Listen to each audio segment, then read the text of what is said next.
nothing has to be so rigid. Right. Everything's a guide, and you're empowered by that guide, but you also want to feel a certain freedom in that of understanding what you need at different times.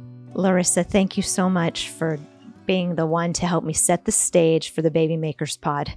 I am honored, and I didn't expect this, but suddenly I'm like just a little emotional looking at you sitting there in this place all these years later and thinking of what you've accomplished, not just professionally for yourself and your family, but just how many babies have come into the world with your guidance. Wow. Including, well, yours, mine. And two of my own that weren't supposed to make it here. Yeah. So, we're going to try to normalize that. And we're going to, this is not about like numbers. It's about a process. It's about a life chapter. Now that we are both authors, we can really appreciate that the way that things just unfold, right? Mm-hmm. So, this week's been very interesting, hasn't it? My father just passed away 4 hours ago from a heart attack, unexpected. Yeah. And your dad had a stroke earlier this week. Yeah. But we are here because we know that this message is important, and my dad would want me to do this, and he would not want me to stop, but we're going to side table that conversation. But I feel him, as well as Dr. Joyce Vargyas, who's going to come up in this episode. Yes. So we're going to channel them. And I have to say my mom too. So anyway, it's kind of coming in heavy, but this is a heavy conversation. And I think our goal is to lighten it for the community and to give them tools and reframes in particular to see that this seemingly heavy, emotionally charged subject of baby making and family building includes an opportunity for personal development. Absolutely. And it changes us. Parenting and the fertility journey changes us. So we want to help women choose to let it change them for the better as much as they can, right? Getting some goosebumps on that. Yeah. It's not something that I would choose necessarily, but there's going to be things in your life that are challenging. And whether it happens to be a fertility or something, but that for me, it was one of the most challenging things in my life because of the seemingly lack of control. Oh yeah. And in that process, in that time from when we were first struggling with that to actually giving birth, I learned that I am far more resilient than I thought. Mm-hmm. And my ability to move out of the problem and into the solution of things became... Right. Which isn't saying that there's not a space for emotions. And it's not saying... I think that a lot of the women who are going through infertility think that there's... that they would have shame if they are emotional about it. But that becomes problematic, hiding behind the shame or that was a big switch for me. Tell me about it. Because when it first started, I didn't talk about it so much. I kept it quite private. Just a little bit with my family I shared and one friend or so. And I didn't find a lot of support or reaction from them. Meaning that they didn't really know what to say. They didn't really know what to say. And also because of how I was pitching it, I wasn't sort of asking for the help or asking for the or asking for the support. Mm-hmm. I just sort of put it out there, like matter of fact, a little bit and a little bit of I don't want to go too far into this because it's difficult and I don't want it to be difficult for them. But I realized with your help and I'm just sitting here thinking none of us want to be the complicated one, right? That's right. I never touched on that. And I also really felt like anything that's so vulnerable. I was such a, I'm a little type A and I always got things done. And I was one of these very independent children into young adults. And I just felt like, because this was something that was not in my control, seemingly. That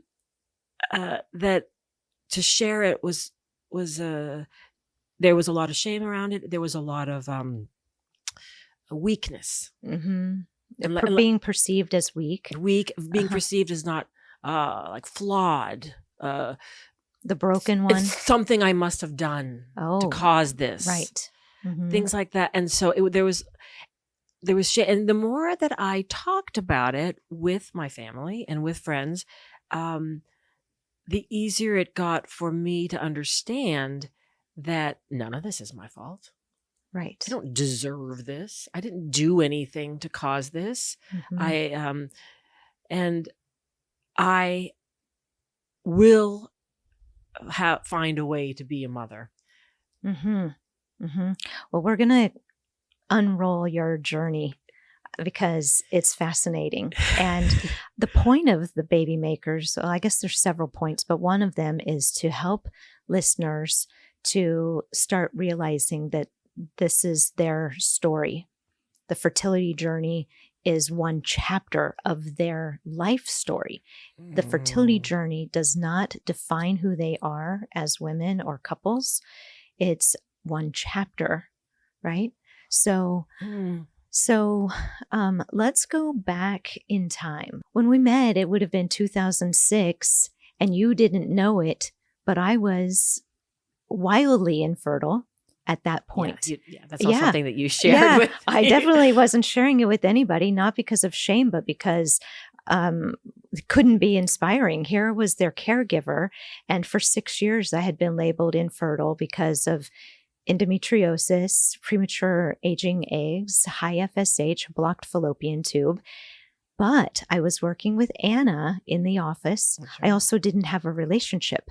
So at some point in working with you, my situation changed, but I had been working on my fertility for those years, for those 5+ years where I was finding out all the information and knowing what it was that was wrong, and then kind of thinking, well, what can I work on?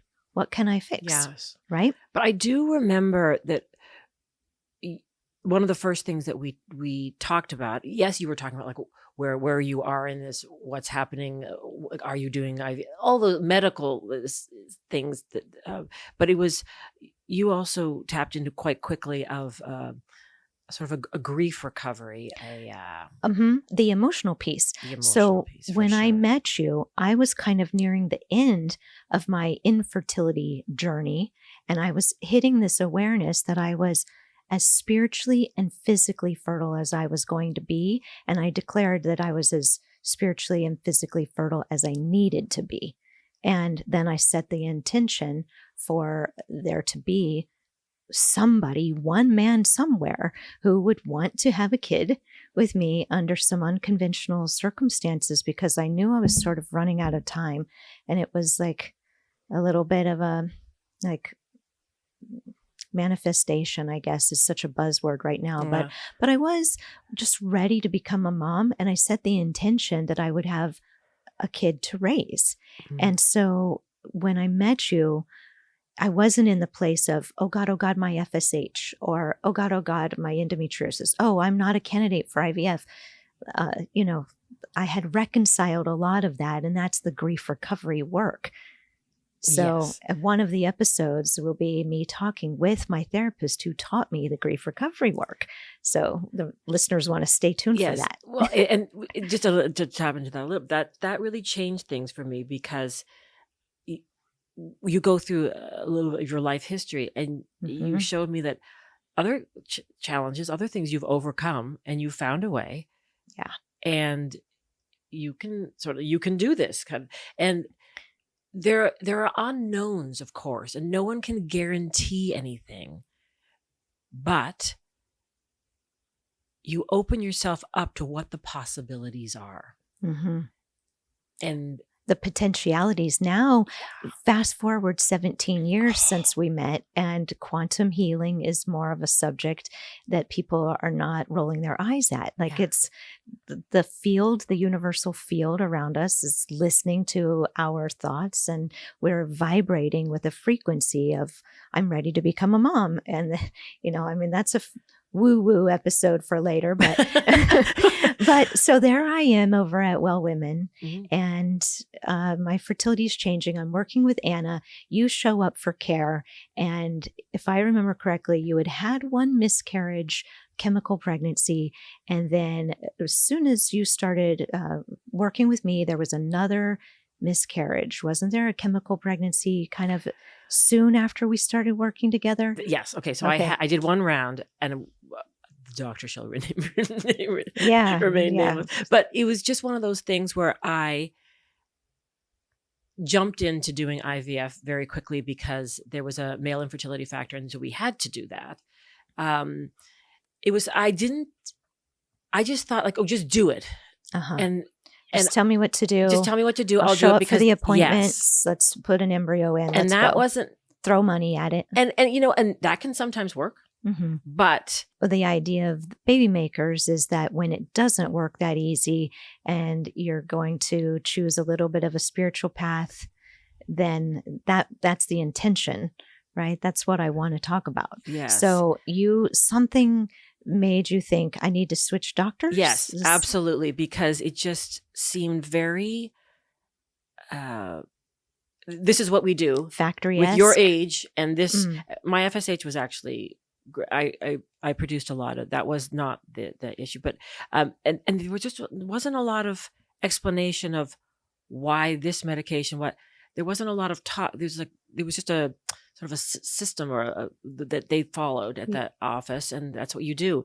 But it dawned on me, what a word, just realizing that, but I'm an individual. Like it really, like just how does this work for everyone when all our we're testing levels?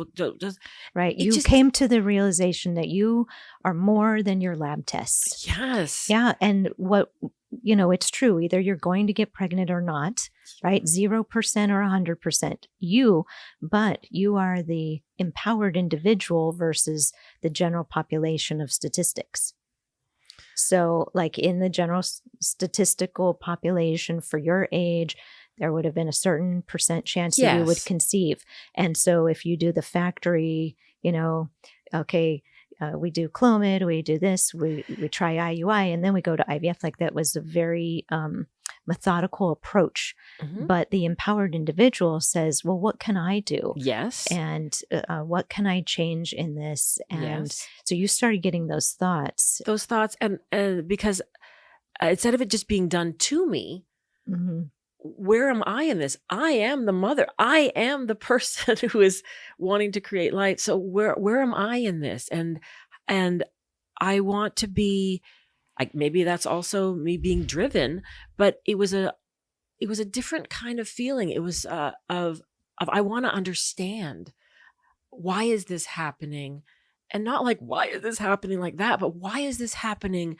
And I knew deep inside that I would be a mother and that I could do this. I just had that feeling, even though I would get very upset and very frustrated. Right. And I didn't feel like I could talk about that with the doctor. And I didn't feel like you also didn't feel like they believed. It does start to feel like they don't really believe in you, and they're kind of patronizing you with like, okay, yeah. And like, this is just the way we do it. But I said, but what a kind of getting lost in the process. Yeah. And not feeling like, well, do we just keep throwing this at the wall and see if it sticks? Okay. But what can we be doing to make sure it sticks? Right. Or a little bit. Exactly. And so feeling that I was more of a part. So I did some research and met with Dr. Joyce Vargyas. It was also a personality thing. And this is what you want to connect with your doctor in a way that you feel understood and you understand them. Where there's trust. Yeah. Because you not only lose trust in your body, if you lose trust in your doctor, then you might as well just hang it up. Because you're hoping for them to help you get the trust back with your body, right? Because they're the science. But also what was interesting with her is I had a lot of questions, and I would come prepared with my little questions, and it's really good to write them down because you can't remember them. And it goes so fast, those appointments. Yes. And it's okay to like take the notes. No one's going to yell at you for that. But it was also how many questions she asked me, and what she was, when I brought the chart from the previous doctor, and what she was looking at. And she did talk about numbers and maybe some over medication she felt, and things like, but because she thought that was unnecessary for me, but it was also, she looked at me and said, "And how are you?" Oh, yeah. That was so her. And that I'm like, well, and then I started answering like, well, I did this, and so this didn't, and I feel like she's no, but and how are you? Yeah, but she had a psych background before becoming a fertility doctor, and I didn't know that, but then you felt it. But then when we started talking, I said, "Oh, I haven't really known another doctor has asked me that," because I was interviewing a few, and she said, and then she did talk about her psych background, but she also said, how you are in this process is important. Because, well, it's not that thing of like, oh, just relax and you're going to get pregnant, because that's, you just want to like scream. And she would never say that. It wasn't about that. It's like, it's staying with it in the way, yes, this is going to be challenging. And yes, that this is not something that she wants for anyone, but she was so invested and so present. Oh, she's so present, right? Yeah. And she just really believed that she, with me anyway, and I can imagine with everybody, that she would get this done. Yeah. Like, you had that feeling. Like, we weren't talking about, she was a baby maker. She was a baby maker. I really felt that. I thought, no, and how she asked me questions too, not just the questions I was asking her, and the time that she gave to that, and it was an easy conversation. Yeah. I wasn't. It was capable of detensifying the situation and calming your nervous system. Right? She had such a. I felt like I had an ally. I felt like we understand each other. And I don't think that's particular to me. I don't think I was some sort of special person. I feel like that's what she does with all her patients. Well, she really did see you. She really understood. And what was so great about her is that she knew who to send to me. Like if I could interrupt your story just to interject how I knew her. So one of my former patients somehow I was asked to be filmed on Speaking of Women's Health on Lifetime TV, and we needed a fertility patient and their doctor. Well, finding the patient was easy, and she said, "Oh, I know my doctor will do it." So at the filming, this patient had 3 other losses, and on the day of the filming, I was checking her pulse, and it was different. And I said, "Did you eat 2 hamburgers today?" And she said, "No, why?" And I said, "Because this pulse feels like a real pregnancy." And then it's either a pregnancy or 2 hamburgers. Yeah. Okay. Interesting. So the cameras were rolling, and it was just a little bit awkward, and I was really put on the spot. But then the B-roll this was what we were collecting, and they went and took photos or a video of Joyce and this patient. And Joyce is saying, "Well, with your acupuncture and IVF and your age, you have about an 80% chance of it working." This is after we had learned the different problems that she was facing that caused the 3 miscarriages before that. So I walked out into the hall and I said to Joyce, "I think she's pregnant already based on her pulse." Made myself very vulnerable. Here's this new MD I had never met. And in 2002, to talk like that, like I've got an intuitive hunch on this. And she took like a step back and she was like, "Oh, you're one of those." And I was like, I guess. Anyway, Whatever that means. Yeah, yeah, whatever that means, the patient turned out to be pregnant. Joyce went away to Costa Rica for 3 weeks, and this patient didn't have any, like, she didn't have her doctor, but we knew that she needed progesterone. We knew that she needed thyroid supplementation, and she needed a steroid for autoimmune condition, right? So I helped her to stay calm and like believing that it could happen, because now we had checked all the boxes and we covered all the angles. So she continued the meds. Dr. Vargyas came back. Her patient was still pregnant. Everything was great. That kid is 22 years old now. So that's how that started. And then when my FSH came back so high and I ran into Joyce at CFP, I said, hey, like off on the side, what do you do? What do you doctors do when your FSH is 21? Like, I got to bring that down. I just found out. And she was like, sorry, there's nothing. I was like, there's not some secret you doctors know and you guys use. She's like, no, there's nothing. So when I heard that, and all the other doctors were telling me I would need donor egg and that stuff, I just started thinking, what do I really believe? And it became the personal passion. Right. So yeah, with Joyce, just so pivotal. Yeah. And in that conversation, I remember thinking that I said to her, I feel like there's something, I mean, not maybe these exact words, but in our conversation, it was quite long. It was, She spent the time. She did. I mean, it was a good hour we spent together. And I said, there's something that is happening in my body, because I just feel like my body is ready for this. And my FSH was, I think, like 4.2 or something, like right. And just those, she said, when she was looking, she was the numbers, but she was the one we talked about. She said, well, there's this, she brought up the autoimmune thing. And it turns out that I had Hashimotos.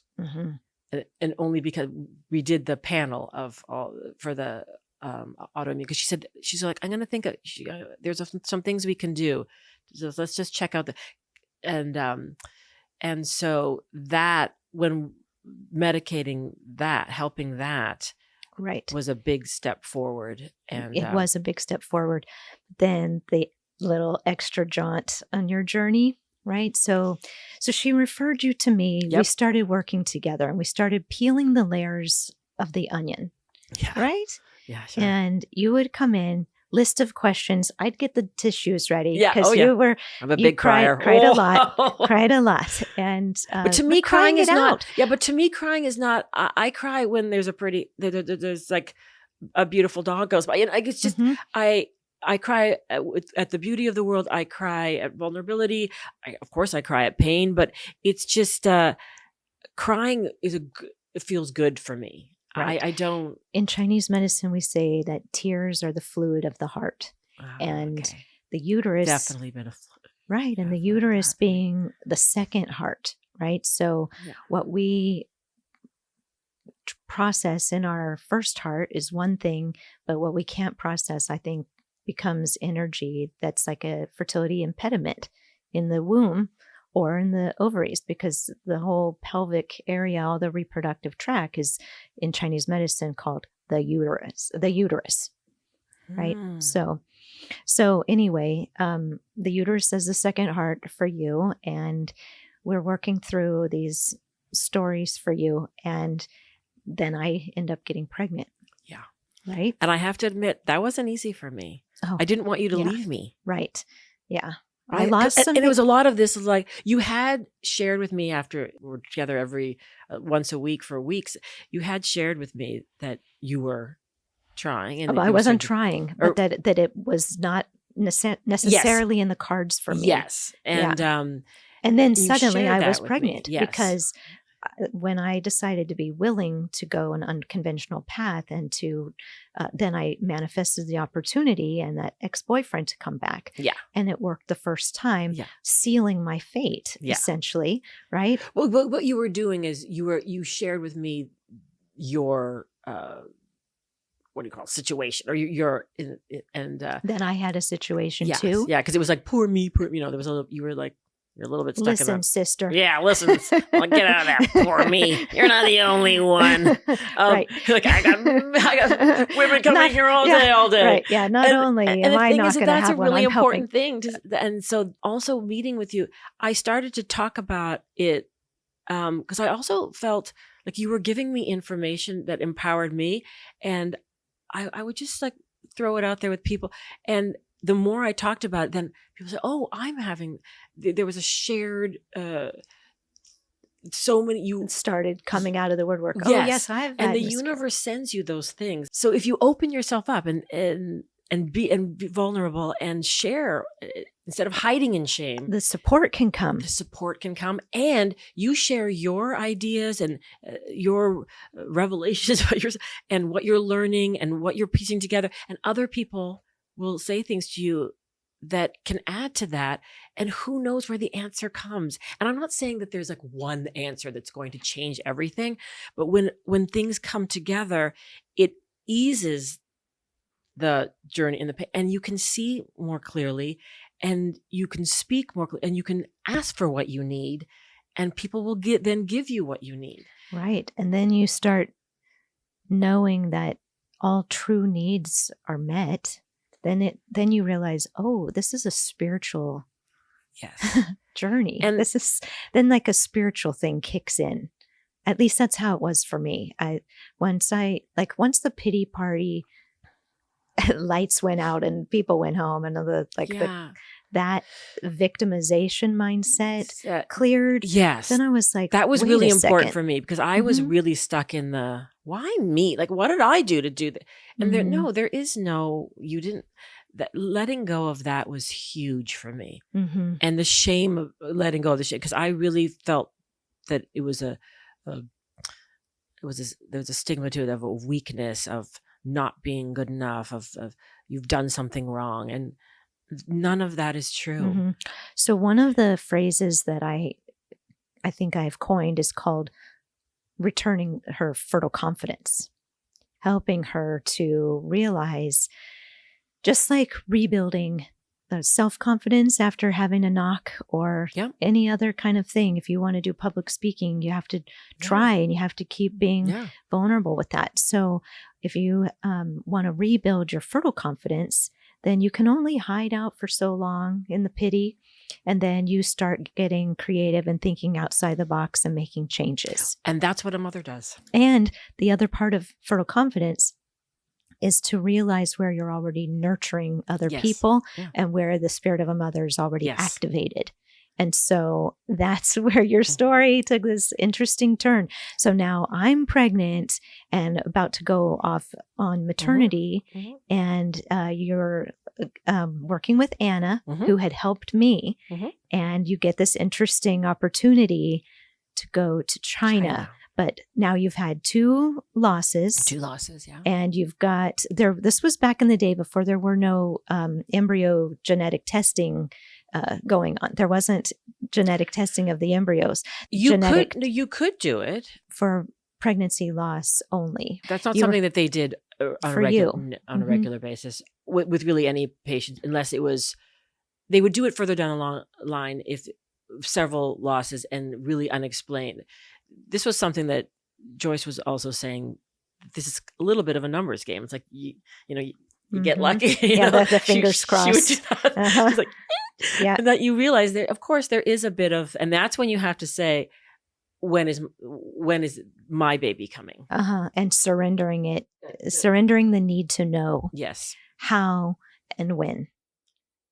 And that's, again, a spiritual give it up kind of moment. And the feeling like, when my baby's ready, and I'm ready too. Right. And so your friend, my girlfriend, a single girlfriend, was adopting a baby in China, and her mother was going to go with her, but was unwell at the time, and so couldn't go. And so she asked me if I would go with her, and my family, and I talked to my family and friends about this, and my family and friends were a little bit like, well, no, you're doing this fertility journey, and like, it's important that you stick to it. It's about you. And they wanted you to be kind of all about you. All about you. And Anna emailed me. And my husband. And we're all like, no, you should go. Like, think about what this opportunity is, helping someone else become a mother. And also, when I talked to Joyce about it, she's like, you could use a little time to get the thyroid. It's funny how she knew.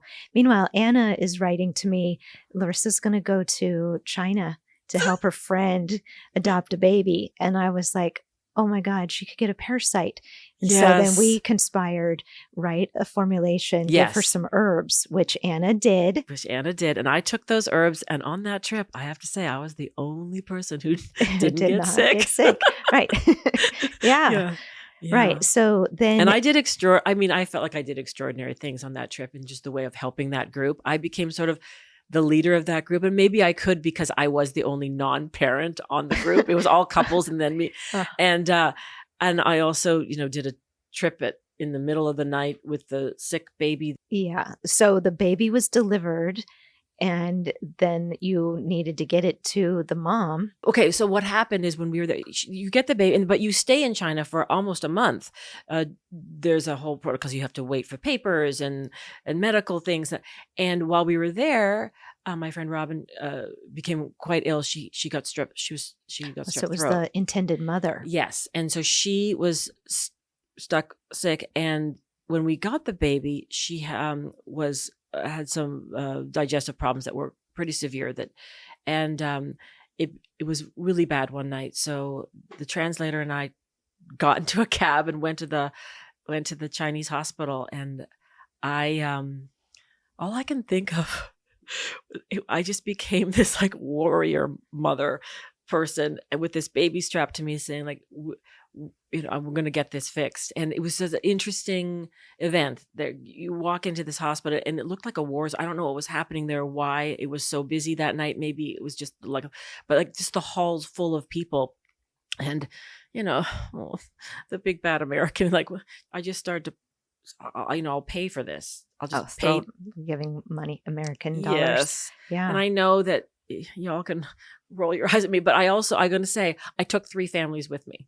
Oh. I said, I need to be treated. And anyone on that hallway that had a baby with them, I took them with me, and I paid for, but that's, I get a little emotional about that, because I know that it seems selfish, but at the time I just was so afraid for Kasha, and I just wanted her to be well.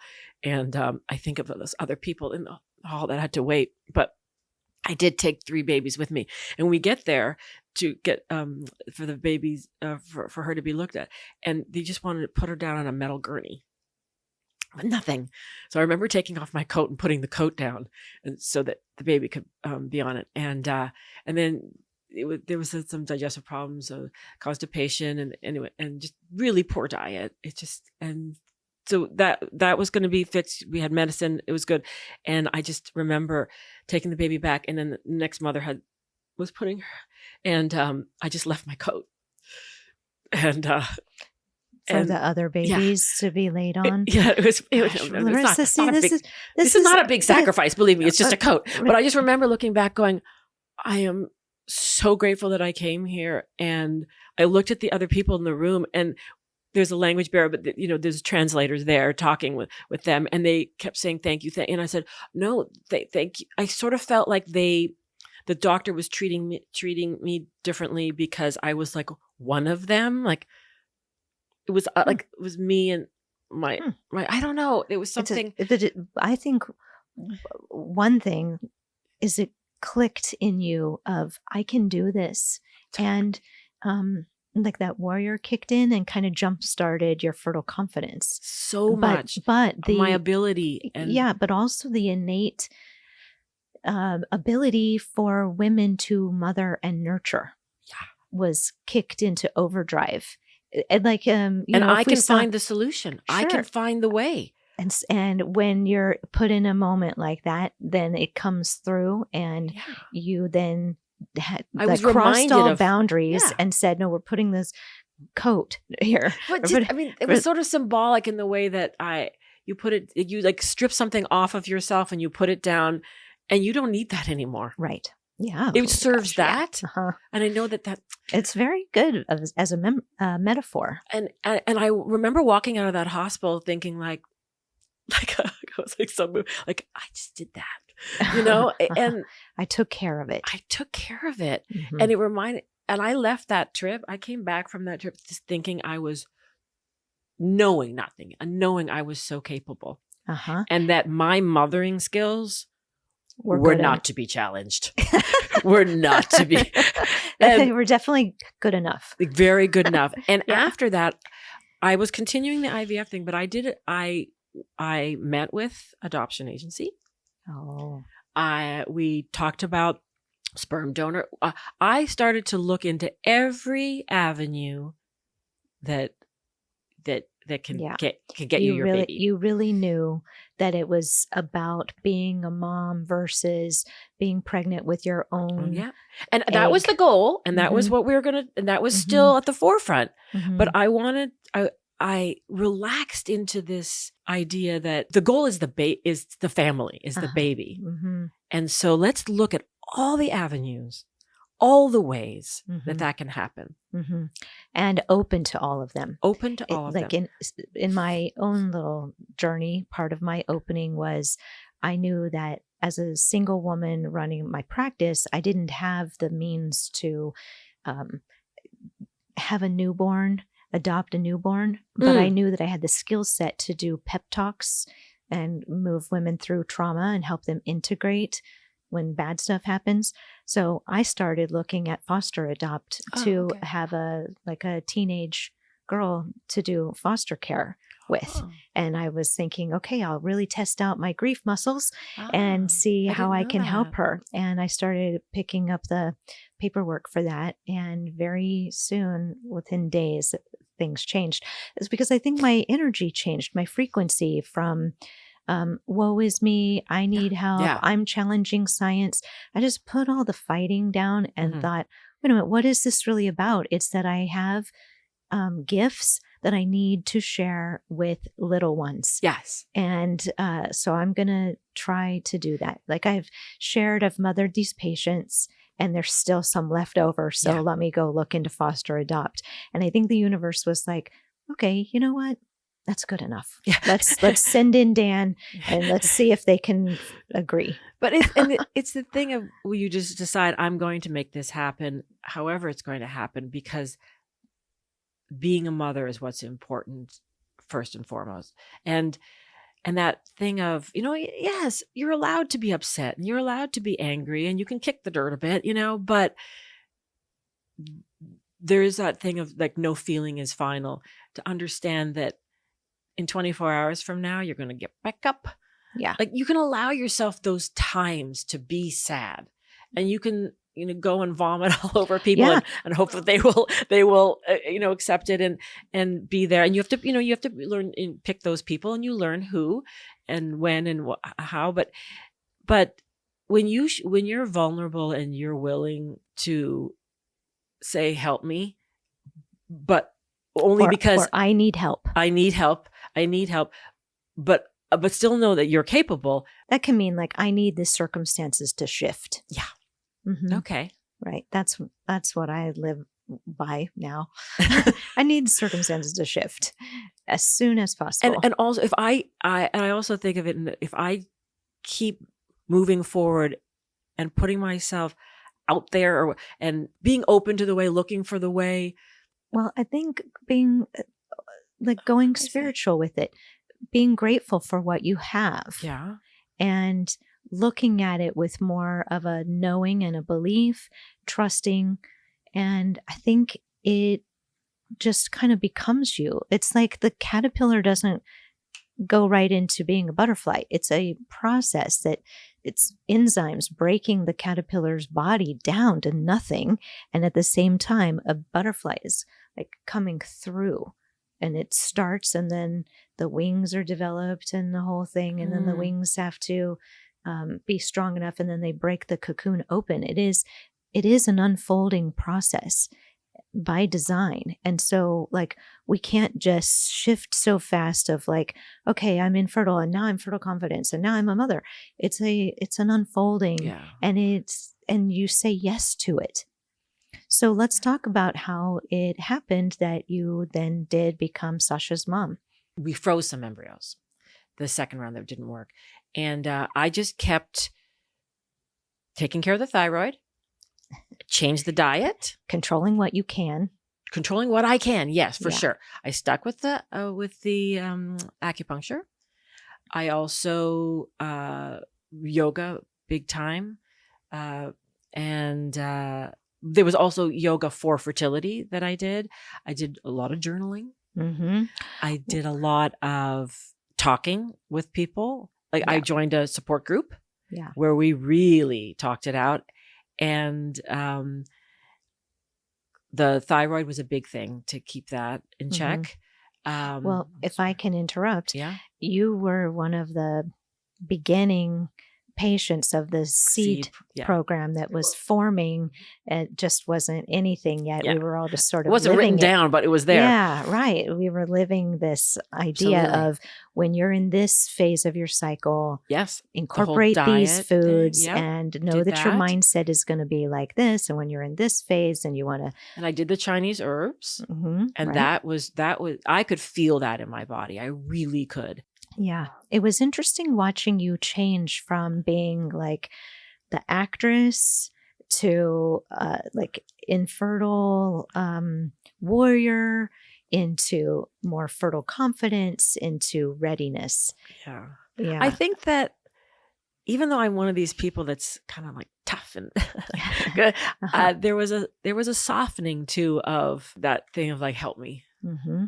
And yeah. And allowing others to show up for me. Yeah. And taking that in.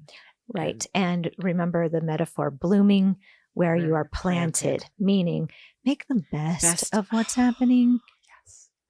Right? Yeah. And you did that. I really did. and then I was waiting to do another round and doing the fertile foods, doing at the right, and doing the thyroid medication to get ready for another round. And another opportunity came up that was really interesting. A play came up. And yeah, tell us about the play. The play, a two-hander, and it was kind of it came out of the blue because an actress had dropped out, and 5 days before they started rehearsal, they were looking for someone else. And so I read the play, and in the play, it's about a mother who is she's a rabbi, and she's helping an older gentleman get back to his Judaism and getting back to his faith and wanting to have a bar mitzvah that he never had and taking him through that journey. And he's lost his wife, and in the play you learn that she lost her child. Oh, wow. So it really touched so every night your heart. So every I did night that rehearsal, and then 6 shows a week, I on stage would reveal losing a child.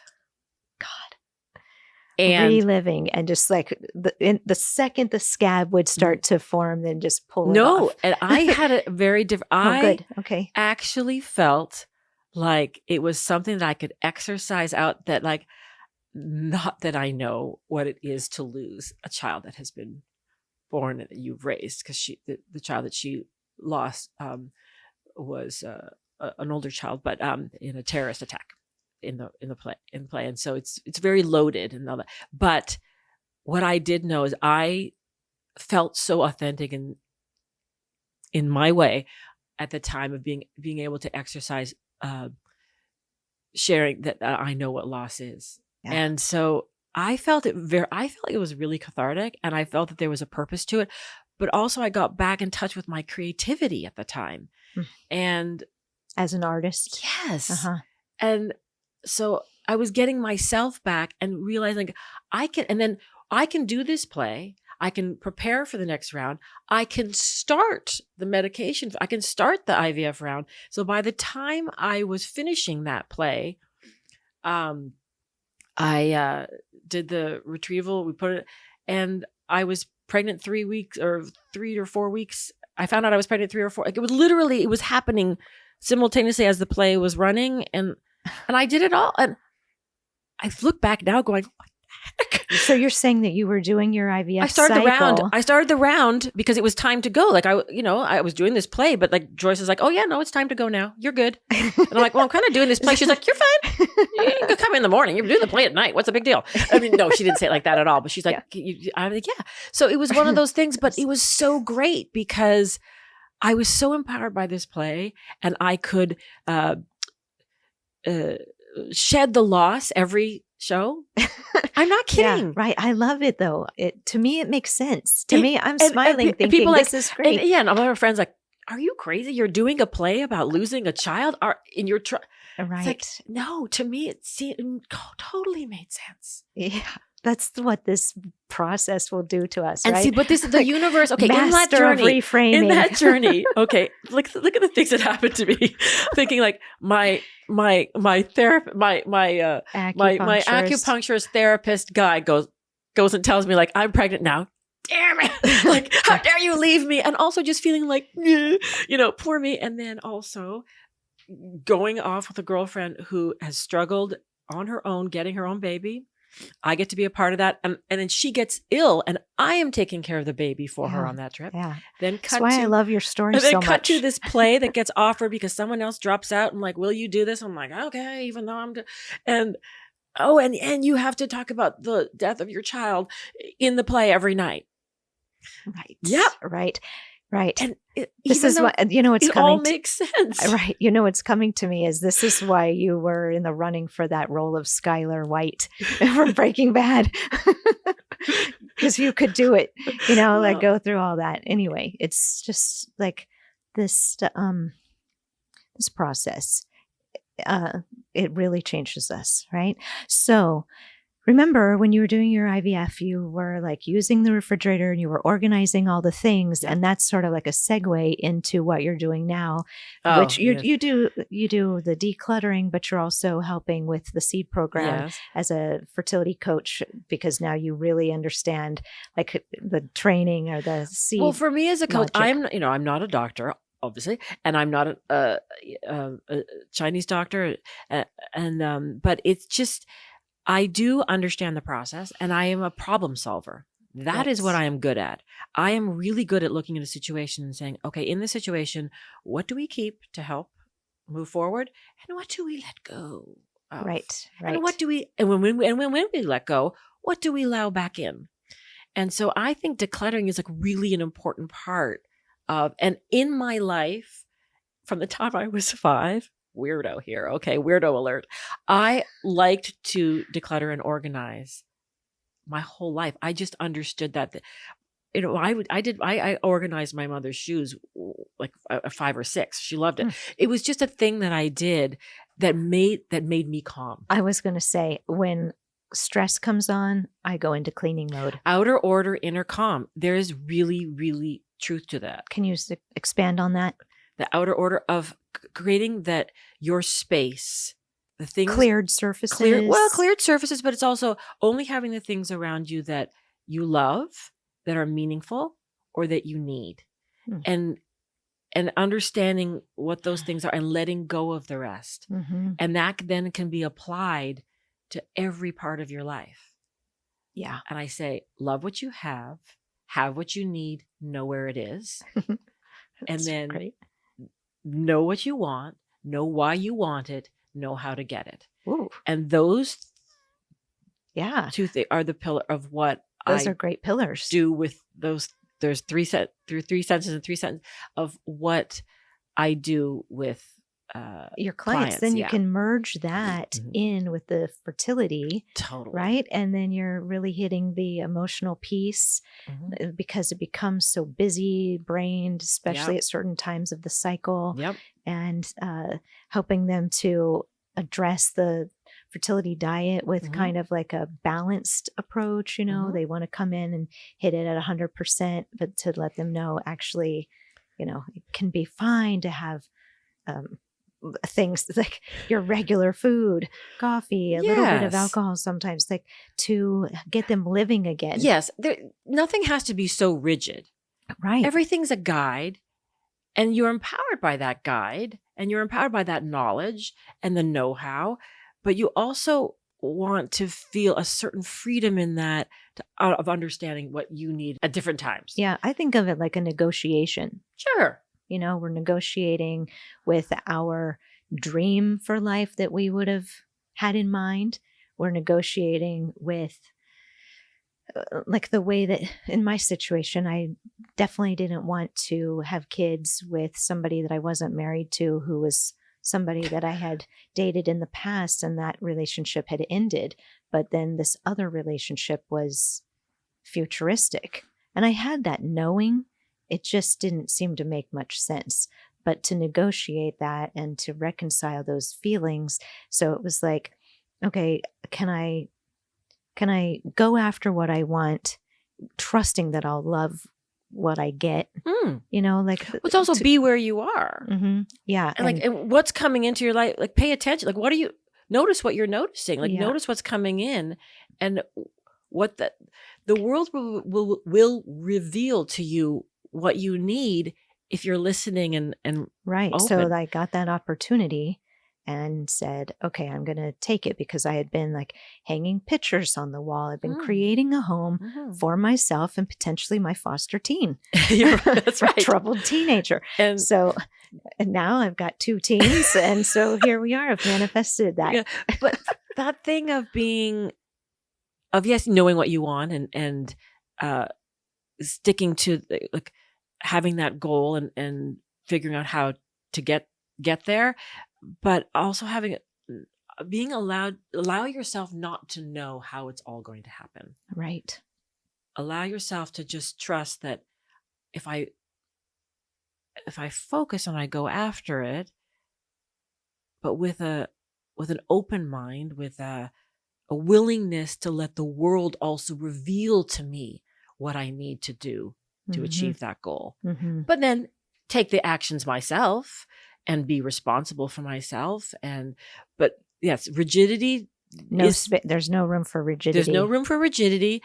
And there is some room for the poor me kick the dirt, but only if it's the thing that kicks you into feeling more empowered. Yeah. Give yourself that break of like, let yourself. Yes. And also, with your story, it makes me feel like we don't give up on the dream.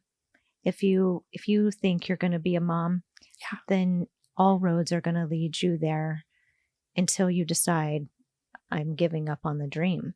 Like there are ways. But that dream might shift too. Because like, what is being a mother? Like, that definition might change as you go through this. Give me an example of how else, like mothering.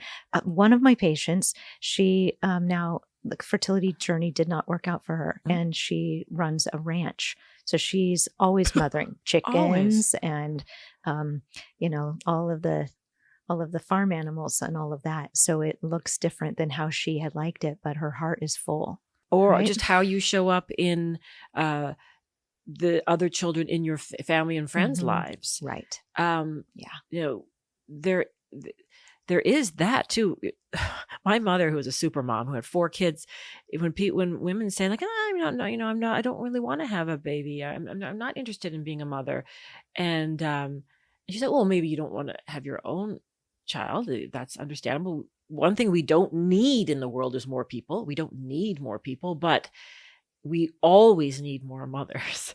So she's like, how, because it's children in the world need support, and you can be a mother to and help mother other children in your lives that don't have to be from your own egg, your womb. Yeah. So true.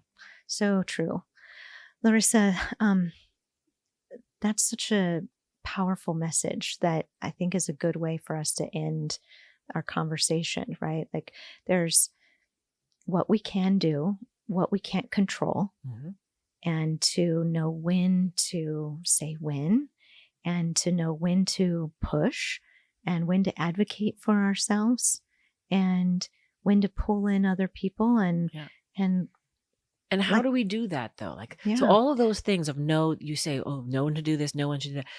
Well, getting quiet. That doesn't mean you have to sit in meditation pose. It can just mean when you're driving or, just creating some space for yourself that's not compromised. Or as the case was for me, Kira was coming through and she was speaking to me when I'd clean the treatment rooms at the old office. I'm Kira Connors. I'm coming to you. You have to trust the process. I was like, okay, am I imagining that as like a way to cope with what's happening? Or is this some little spirit and I'm picking up on it because I'm just doing my day of serving the patients, cleaning the room, treating the patient, cleaning the room, treating the next patient, like in my flow, doing what I came here to do, right? And to hear that message from her. I think there's also when I think about my own journey and I think about sometimes I get really woo-woo about it and thinking I had to do all that to become the person I am and also to get the child that I have. Right. Yeah. And so there's something big in that too. Right. Well, because our end point of our journey is their starting point. Our girls are so wise, right? Kira is 16 going on 42 is what I say. Like I can have a really powerful conversation with her. She's a good conversationalist. She can talk with anybody here in the office. Your girl is crushing it on the theater stage circuit, like they are really powerful little beings. So they came in with the starting point of knowing themselves and the confidence that we had that got them here. Yeah. Right? That's what's so cool to look at it like that. When we're feeling too much into the woe is me pity party, it's really important that we then say, actually, what is happening here? Yes. I really love the caterpillar analogy. I love to think like, oh, my caterpillar body is dissolving and it's brutally painful at times. And the burn of the day to day and the problems that come up and the not knowing how I'm going to raise my 2 teenagers by myself, like that whole thing. But every day that I get them to bed, I'm in bed, go to sleep, and we wake up the next morning and the house didn't burn down or nobody ran away and no legs are broken and everything is still contained. Like another tally, like, okay, did another day. And it's like building, like you said, the resilience. There's a resilience, and there's also just a belief in like this was destined. Yeah, necessary to be who I am, and to think. I share my story. I became very vocal. We are both. I went and talked about my fertility. Like anyone who listened. I mean, the woman who came in to do my closets. I was pregnant at the time, and she came and I could tell she's like she was trying, but I the way she asked me like, oh, when are you doing? I said, oh, do you have children? No. And I just, in her answer, I said, oh, is that something you, and I just said to her, is that something you wanted to talk about? Wow. And she looked at me like, what? Nobody says that ever. I know. I said, well, and then I just shared what I had been through to get pregnant. Like, I mean, the condensed version, but she was just like, really? I said, yeah. And I had her first start with all the tests, the autoimmune tests, because when she told me what she was going through, the miscarriages, I'm like, try this. And they ended up getting pregnant. We stayed in touch, and I regularly coached her every week. And it's not like I did something miracle, but I just get what I knew I could pass on. And I saved her some time, money, energy, soul. And I remember her husband and her calling on, and when they got pregnant and they were past, they first told me they were pregnant, but then we were going to talk about it for a little. And then after the 13 weeks and her saying like, just, she goes, God, if I hadn't met you, I said, well, no, someone would have come up, because in that moment when we talked, I was willing to share and you were willing to take, and you were willing to share. Right. And so I tell people, it's like, share your story, share what you've been through when you feel that the opportunity's there, when someone needs to hear it, just if you feel it at all, because you never know who you're going to help and who's going to help you back. Oh, right. And so That's if so you're true. in it, share. And if you're out of it, share. It just because that is something that is, you just don't know. Right. And that took away the shame, and that makes you so grateful. Right. And you're speaking to this other part of the fertility journey where the emotions kind of color it to the point where you start to believe the negative thoughts that it's not going to happen and it's not going to work out. So when you get the sense of, oh, I need to change my doctor, to act on it, to not just be thinking, oh, that's a bad idea. That's going to be too stressful. But once those neurons move from this routed, very deeply routed pathway of it doesn't work out for me, it's meant for somebody else. Mm-hmm. If you get a little rogue thought that starts going over, like for her, like she probably wasn't even aware that she had like a frowny face or that her energy changed when you asked her if it had worked out for her, if she had kids, right? And then for you to tell this miraculous story, then it gives her permission. Maybe there's a miracle for me. And because I did say what that autoimmune thing that had to be discovered, that was a big game changer for me. And it turns out that she had an autoimmune. And when that was medicated, that was dealt with. Right. That was the thing. Yeah. Now, I know that's, someone say like, that's 1 in a million. Well, nowadays, I think we're going to be seeing more autoimmune conditions sprouting up and things, treatments coming about. And the science is changing every day and looking into these things. So, yeah, you were one of the early ones, unfortunately, that had to go by test or, trial and error. Trial and error a little, yeah. Yeah, but built your resilience. But that was also like Dr. Vargyas at the time. She questioned a lot of things. She didn't just stick to the status quo. She was really open. Right. She was in a medical coma. Yes. Right. She died in January 2009. And the funeral for that. Dr. Mars was saying.